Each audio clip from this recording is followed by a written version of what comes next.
Тез атым коомдук тамактануучу жайлардын санитардык абалын тыкыр көзөмөлгө алуу зарал. Буга чейин бир эле тест атымдан 2 рет адамдардын уулануу учуру катталган. Бул тууралуу өкүлчүлүктө өткөн координациялык кеңеште айтылды. Координациялык кеңештин отурумуна саламат сактоо мекемелеринин жетекчилери, социалдык өнүгүү башкармалыктары жана райондук мамлекеттик администрациялардын өкүлдөрү катышты. Учурда аябай актуалдуу болуп жаткан маселелер көтөрүлдү. Бул мезгилдик уулануу, адамдардын тамак аш коопсуздугу боюнча маселе көтөрүлдү.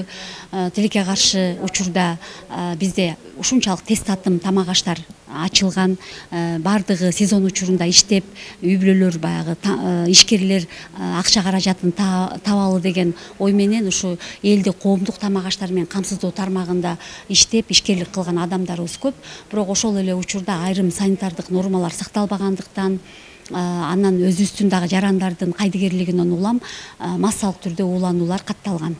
Калк саламаттыгын камсыз кылууда жугуштуу оорулардын алдын алуу, эмдөөнү өз убагында өткөрүү, айыл аймактарда кургак учуктун ачык түрүнө кабылган жарандарга жергиликтүү бюджеттен атайын каражат бөлүп, дарылануусуна жардам көрсөтүү маселелери айтылды. Анткени областта кургак учуктун ачык түрү менен жабыркагандардын саны өскөн. Кургак учук көтөрүлдү. Бул социалдык маселе болгондугуна байланыштуу. Кургак учукта бизде баягы азаюу байкалганы менен бизде ачык түрү менен ооругандарда Бакай Ата районунан башкасында баарында өсүш байкалып атат. Эң көйгөйлүү маселе бизде азыр эмдөө маселеси болуп атат. Анткени биз мына кызамык оорусун айтып бергенде азыр эң көп жарандар баягы эмдей албагандар ооруп атат. Ошол себептен буга азыр бизде убагында календардык эмдөө албагандарды 12 майдан баштап толуктоо жүрүп атат.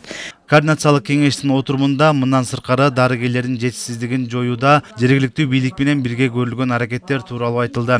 Айыл аймактарда дарыгерлердин келип иштөөсү үчүн шарттарды түзүү жагдайы белгиленди. Абал оор, бардык жерде врачтар жетишпейт. Ошонун аргасыздыктан биз бир жакшы планды алдыга койгонбуз. Жана 200 баланы медициналык академияга окутуп алалы деген ойлор болуп атат. Азыр ортонун жыйынтыгы чыгып атат. Тилекке каршы медакадемияга окуйм дегендердин баардыгы эле жакшы балл алган жок.